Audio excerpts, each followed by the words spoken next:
Ustadz, umur berapa kambing sapi untuk dikorbankan? Kambing sampai setahun, domba 6 bulan, dan sapi atau kerbau sampai usia 2 tahun. Ya, atau 1 tahun pertama masuk tahun kedua.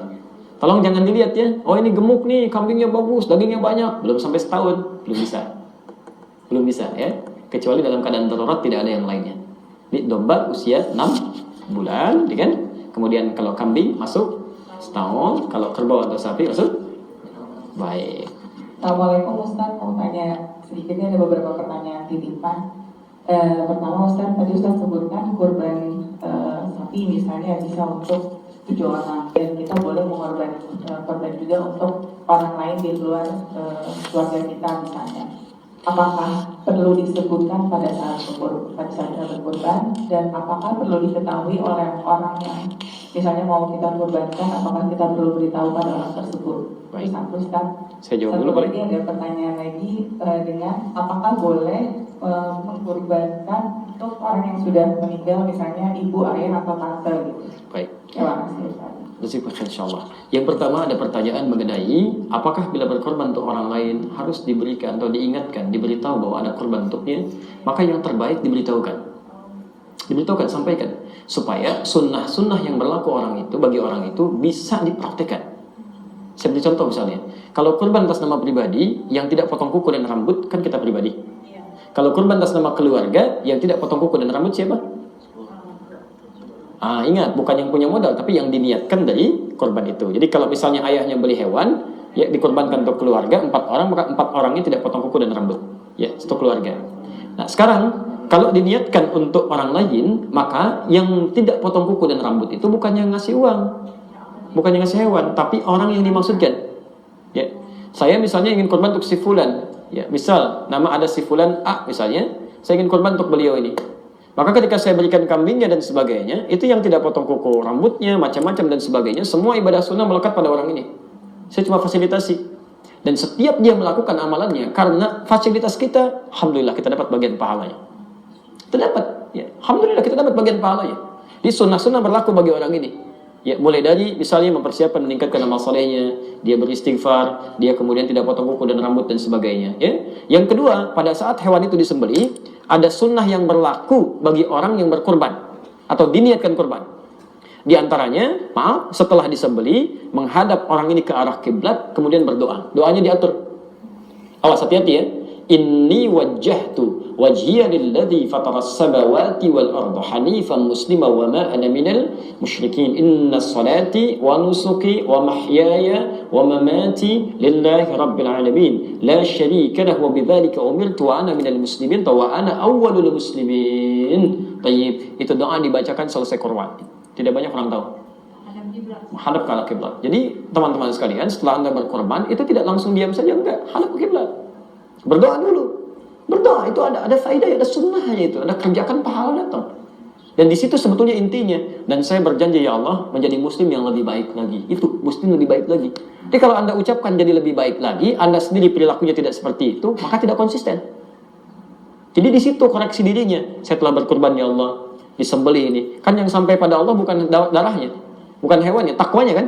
Jadi begitu disembelih, nilai buruknya hilang seperti nilai hewan tadi. Takwa Anda muncul, itu yang dijadikan berpahala untuk Anda semuanya.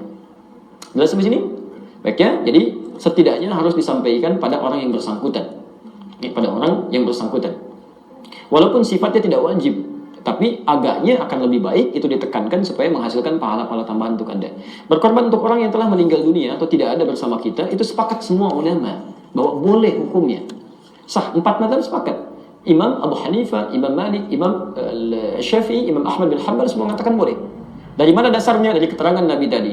Nabi berkorban untuk keluarga besarnya plus untuk umatnya. Bukankah di antara keluarga Nabi ada yang telah wafat sebelumnya? Sayyidah Khadijah dan sebagainya. Bukankah di antara umat yang telah ada yang telah wafat sebelumnya? Ya kan? Nanti kita ambil kalimat ulama, jangan kita ya, jangan saya. Ulama yang diambil yang lebih tahu tentang ini. Ya. Nah, maka kemudian ketika beliau menyebutkan umatnya, saya ambil contoh. Tadi saya kisahkan juga pagi di Taman Hunda kan. Ada Amr misalnya kan. Amr bin Yasir, ada 2 orang tuanya, ayahnya, ibunya. Zaman Nabi pengen ikut taklim, ketahuan Pak. Ketahuan di awal-awal masa Islam. Itu langsung diambil, 3-tiganya diikat. Diinterogasi. Bapaknya diambil duluan, murtad katanya. Ahad kata ayahnya. Enggak, saya tetap bertahan, Allah yang esa. Diikat 2 tangannya, 2 kakinya, di 4 kuda berbeda. Ditepuk kudanya, lari kencang ke 4 arah berbeda, maka putuslah 2 tangan dan kakinya. Syahid dalam keadaan nggak ada tangan dan kaki. Ya. Masya Allah. Ibunya ini dan anaknya diminta untuk melihat, ditarik dagunya begini, suruh ngelihat, disaksikan. Maka ibunya boleh diambil yang kedua. Ammarnya sudah berdoa, ya Allah mohon kepada Allah. Ibunya diinterogasi yang kedua, irtaddi, murtad kamu. Ahad katanya. Enggak, Allah yang Esa.